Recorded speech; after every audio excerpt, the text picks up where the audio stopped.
Pernah nggak ada anak muda gitu yang datang terus minta diajarin tentang hubungan seks gitu karena dia nggak ngerti lah atau apalah gitu? Pernah? Pernah, cuman aku bilang gitu loh. Oh, itu bukan anak kuliahan, itu orang biasa. Bukannya minta ajarin, jadi mereka ayo dong yang ini gitu, kamu yang kerja. Maksudnya jadi aku yang beraktivitas, maksudnya aku yang inilah dibanding dia gitu. Permintaan paling aneh nggak? Permintaan paling aneh yang pernah Mbak terima selama jadi pekerja seks apa aja?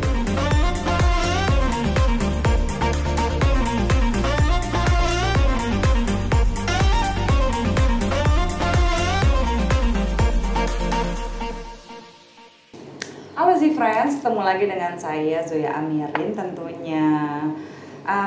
Ini saya kali ini ada teman spesial Z-Friends. Dan dalam Z-Talk kali ini saya akan berbicara dengan kita sebut saja Mbak Risma ya Mbak ya. Iya. Sebut saja sebagai Mbak Risma. Mbak Risma ini pekerjaannya lebih suka disebut sebagai apa Mbak? Sebagai pekerja seks ya, atau prostitusi? Pekerja seks ya Mbak ya. Oke. Jadi pekerjaannya adalah pekerja seks. Saya ingin mengajak Z-Friends juga untuk melihat sebenarnya bagaimana sih akses layanan masyarakat terhadap pekerja seks saat ini. Nah, bagi yang suka bebician sama saya tuh di Instagram, yang suka bilang, Mbak Zoya tuh ngapain sih kurang kerjaan banget nggak belain pekerja seks? Mau apapun pekerjaannya, menurut saya pekerja seks adalah pekerja gitu ya. Nah, kalau misalnya ada pekerja seks yang memasuki layanan kesehatan, menurut saya malah bersyukur. Ya dong gitu. Kalau misalnya pekerja seks nggak punya kesadaran ya untuk pergi memeriksakan dirinya, itu malah lebih bahaya gitu. Nah, kalau bagi mereka-mereka yang masih sering mengecam, mereka-mereka yang masih sering memberikan kecaman-kecaman negatif, nah coba dengar dulu deh percakapan kita ya. Kalau menurut saya, hanya karena dosa kamu berbeda dengan saya atau dengan Mbak Risma, bukan berarti Anda lebih oke. Gitu Mbak. Mbak Risma sudah berapa lama sih jadi pekerja seks? Sudah lama, sudah 5 tahun. Sudah 5 tahun. Umurnya berapa sekarang? Aku 34 ya. Oh, jadi pas umur 30-an ya baru ini ya, baru mulai. Iya. Oke, awalnya gimana Mbak bisa jadi pekerja seks Mbak? Awalnya ya kita biasa aja kan, jadi dari temen lah, kita kenal temen, dari temen terjun lah kita itu. Dari teman ke teman, terus masalah ekonomi juga kan. Kita butuh kan, nggak mungkin apa-apa kita ke orang tua. Lebih baik kita bekerja sendiri, semampu kuat ini sendiri. Jadi orang tua kita nggak tahu kalau kita kerja begini. Terus ada orang yang masih suka memberikan stigma Mbak, misalnya dengan bilang, wah kan pekerja seks uangnya mau uang haram, gimana tuh menurut Mbak? Ya aku tinggal jawab, uang sekarang emang ada di tulisan uang haram apa halal ada? Kan nggak ada. Uang semua sama aja. Gitu ya. Jadi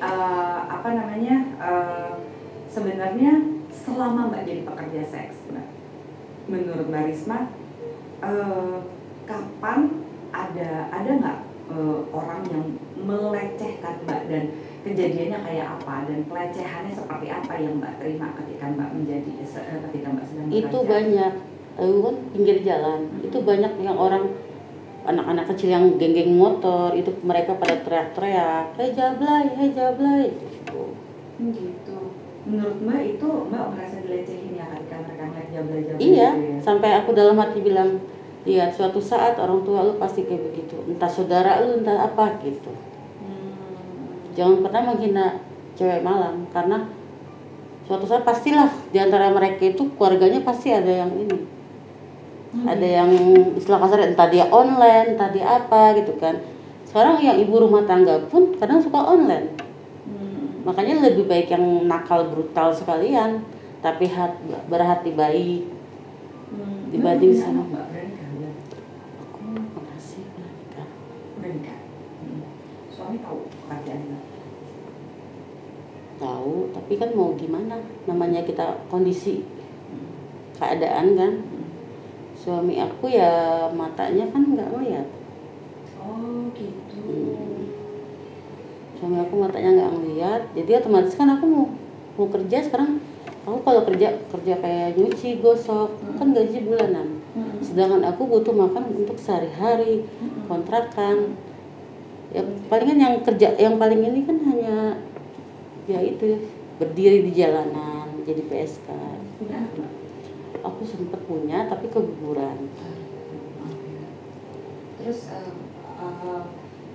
suami ya oke, polisi buta ya gitu, tapi pernah nggak cemburu atau gimana? Ya gitu? dia sebenarnya sih cemburu, cuman namanya kondisi dan keadaan apa boleh buat kan? Semua kita sendiri. Pekerjaan suami apa mbak? Tadinya dia kuli gitu kayak di pasar-pasar. Cuman ya semenjak dia matanya nggak ngeliat, ya udah aku. Oke. Kalau misalnya gini, yang saya kagum dari Mbak Risma itu Mbak Risma mau pergi ke misalnya ke tempat layanan kesehatan gitu kan ya, pelayanan kesehatan untuk mendapatkan pelayanan kesehatan gitu ya, karena ya infeksi luar seksual ya itu kan resikonya ada ya ke situ mbak. Gimana sih kira-kira kalau pelayanan kesehatan tuh bagaimana sih orang mensikapi Mbak Risma selama kalau lagi mau periksa gitu, VCT gitu, VCT gitu. Gimana kita sih, biasa aja sih, kita datang misalnya ada pendampingan dari opsi, kita diajak ini dirangkul untuk mau nggak periksa pendampingan gitu, kita VCT. Ya udah kita jalan ke puskesmas sama yang yayasan opsi itu. Kalau di puskesmas sudah baik nggak layanannya atau masih ada jutek-jutek juga mbak? Terkadang ini dulu sih tergantung. Terkadang suka ada yang gimana, tapi kebanyakannya sih yang aku kenal kayak seksi 7 itu baik-baik semua dokternya. Malah sering mereka mereka terkadang kalau mereka butuh kan langsung ke ininya. Mereka butuh, mereka yang nyari kita, bukan kita yang nyari mereka. Kalau misalnya masih ada nggak sih mbak itu apa sih pelanggan gitu yang nggak mau pakai kondom gitu mbak? Terkadang ada. Terus gimana tuh mbak?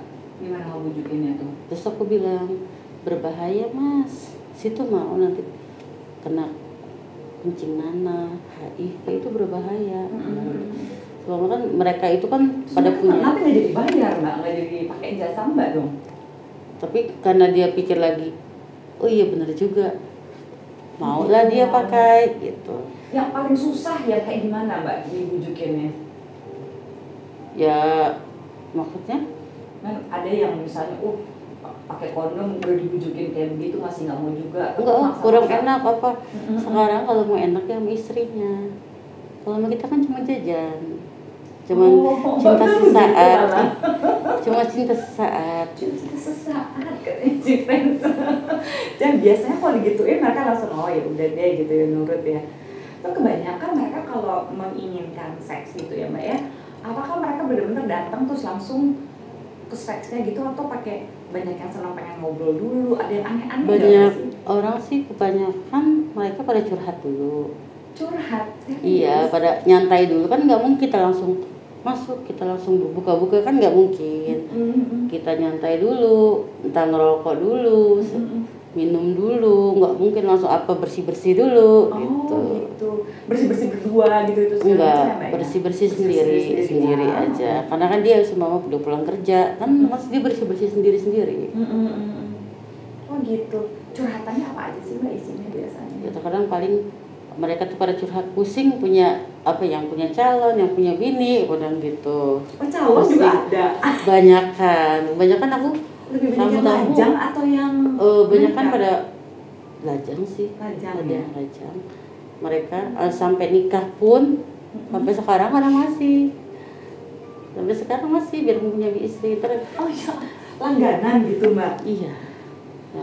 Pernah nggak ada anak muda gitu yang datang terus minta diajarin tentang hubungan seks gitu karena dia nggak ngerti lah atau apalah gitu? Pernah. Cuman aku bilang gitu loh. Oh itu bukan anak kuliahan, itu orang biasa. Bukannya minta ajarin, jadi mereka, ayo dong yang ini gitu, kamu yang kerja. Maksudnya, jadi aku yang beraktivitas, maksudnya aku yang inilah dia dibanding dia gitu. Permintaan paling aneh mbak, yang pernah mbak terima selama jadi pekerja seks apa aja mbak? Yang paling aneh, paling ini, yang paling aku nggak mau juga, SP. SP itu kayak suruh ngisi barang dia, keluar di mulut, aku paling nggak mau. Aku paling nggak mau. Kenapa nggak? Kenapa nggak mau oral seks? Apa ya, jijik aja gitu. Aku mau hanya main pakai kondom, udah.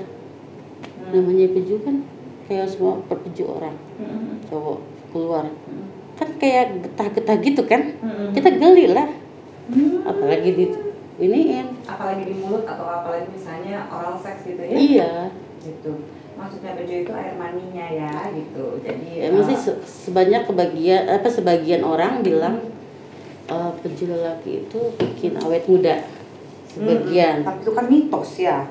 Tapi ada benarnya juga, cuman tergantung dari sisi masing-masing orang kan berbeda-beda. Semua orang itu nggak sama, berbeda-beda. Kalau semua orang sama ya dunia ini seperti apa? Makanya kan sifat orang itu beda-beda, yang ada yang mau ini mau itu, kayak ya pokoknya beda-beda lah. Nah ini sekaligus juga ya mau kasih tahu si friend, sebenarnya ya memang di dalam air mani gitu ya, sperma gitu, itu memiliki kandungan protein cukup besar. Nah, kalau orang bilang awet muda katanya kalau diminum karena ada kandungan proteinnya, karena ada vitamin E-nya dan sebagainya. Tapi kandungan protein dan vitamin kandungan protein yang ada di dalam sperma gitu ya dan air mani itu tidak akan bikin awet muda, Mbak, sebenarnya. Termasuk juga kalau ada juga yang suka dipakai buat masker, ya, itu memang jadi kenceng karena sifat dari cairan itu sendiri. Tapi sebenarnya lebih bagus pakai masker beneran, jangan pakai sperma. Ya kita kan nggak tahu kalau dia bawa penyakit atau apa, ya kan. Terus main gosok-gosokin aja di muka, waduh gawat banget Daisy Friends. Oke gitu. Kalau misalnya sampai Mbak kan sudah umur 34 sekarang ya gitu ya, kira-kira mau sampai berapa lama pekerjaan seperti ini, dan ketakutan terbesar Mbak bekerja sebagai pekerja seksual apa aja sih? Yang paling aku takutin ya seperti yang udah-udah, aku pernah ketangkep itu Satpol PP. Ya itu musuh terbesar aku, Satpol PP. Nebusnya segala macam ya? Oh itu nggak pakai tebusan, paling ngurus. Cuman kan aku siapa yang ngurus? Kan nggak ada yang ngurus. Ya, jadi bingung. Kalau orang tua nggak mungkin, karena orang tua aku nggak tahu. Gitu. Takutnya kan emang waktu lu gini gitu kan. Makanya aku ya jangan sampai orang tua gitu. Alhamdulillah sih nggak tahu. Aku bilang kerja di toko. Kan kebanyakan juga gitu. Kebanyakan cewek-cewek begitu, dia nggak ngakuin kalau dia itu di Jakarta. Oke lah dia kerja begituan, cewek malam. Tapi kalau di kampungnya bilangnya kerja di toko, toko atau di apa. Oh gitu. Nah Mbak Risma, kenapa sih rajin periksa kesehatan sih gitu? Kenapa punya kesadaran setinggi ini sih? Ya demi kesehatan kita, biar kita sehat. Kita kan mau hidup panjang, masa depan kita masih jauh. Ya namanya umur kita nggak tahu. Iya. Ya emang kalau masalah umur kita nggak tahu, cuman kan namanya kita sering gonta-ganti, kita harus wajib inilah periksa ya, rajin periksa. Setiap mau periksa deg-degan nggak Mbak? Kayak aduh nanti. Nggak deg-degan sih, aku biasa aja. Karena udah sering pakai ya. Udah. Pakai kondom apa aman ya? Pakai kontrasepsi lain Mbak selain kondom? Pakai enggak. Suntik, pil KB, enggak ya? Enggak, cuma kondom aja ya. Oke. Thank you Mbak Risma ya. Oke. Nah, Z-Friends, pembelajaran apa nih yang bisa Z-Friends dapat dari sebut saja Mbak Risma gitu kali ini ya? Satu ya, ini Mbak Risma ini istilahnya orang pergi ke Mbak Risma itu untuk jajan gitu kan ya Mbak ya, untuk jajan. Yang mau jajan aja nggak ada yang langsung main gubrak, apalagi kalau Anda di rumah bersama dengan pasangan, dengan suami Anda, dengan istri Anda, jangan juga langsung gubrak, bisa nggak? Susah ya terangsangnya ya Mbak biasanya. Ngobrol dulu, kan orang begitu biar entah ngapain. Pokoknya jangan harus langsung buka-bukaan langsung main gitu, jangan. Justru harus lebih ininya kan lebih romantisnya kan deket-deketan dulu. Cerita nih lo bisa ngapain tadi gini-gini. Ketawa-ketawa. Ini aja yang beli dan yang bayar ya Z-Friends ya. Jadi kalau misalnya di rumah sendiri, perlakukanlah pasangan itu seperti manusia, bukan seperti tombol turn on, turn off gitu ya. Yang aku lagi mau nih sekarang cet gitu langsung pencet. yang aku lagi nggak mau nih, langsung reject. Nggak bisa kayak begitu ya sih friends ya. Ini satu pembelajaran yang juga mungkin bisa sih friends terima. Dan saya sebagai seorang seksolog klinis ya, saya percaya bahwa semua orang berhak terhadap pelayanan kesehatan. Inilah yang menyebabkan kenapa saya menginginkan apapun pekerjaan Anda, ya mau pekerja seks gitu, apapun Anda sebaiknya rajin-rajin mengupdate status kesehatan seksual Anda. Cobalah gitu pergi ke puskesmas ya, sekarang puskesmas layanan terpadunya itu udah oke banget ya Mbak ya. Iya. Semua puskesmas di seluruh Indonesia itu tuh bisa datang untuk tes VCT ya. VCT itu VCT ya, VCT itu VCT itu adalah tes untuk mengetahui tentang HIV AIDS atau tidak diri Anda. Nanti ada tes viral load-nya juga gitu ya. Terus ada update kesehatan seksual yang lainnya, misalnya untuk mengetahui Anda terkena infeksi menular seksual atau tidak, itu bisa ada beberapa tes juga yang semacam itu gitu. Jadi gitu sih friends pembelajaran hari ini. Terima kasih sekali lagi Mbak Risma ya buat pengetahuannya, dan semoga ini bukan hanya untuk saya juga tapi untuk semua Z-Friend yang menyaksikan ini. Yuk kita jangan memberikan stigma kepada orang hanya karena dosa kita berbeda, bukan berarti situ yang lebih oke ya, nggak usah jadi polisi moral apalagi jadi panitia surga. Terima kasih Z-Friend, sampai ketemu lagi di episode berikutnya. Bye.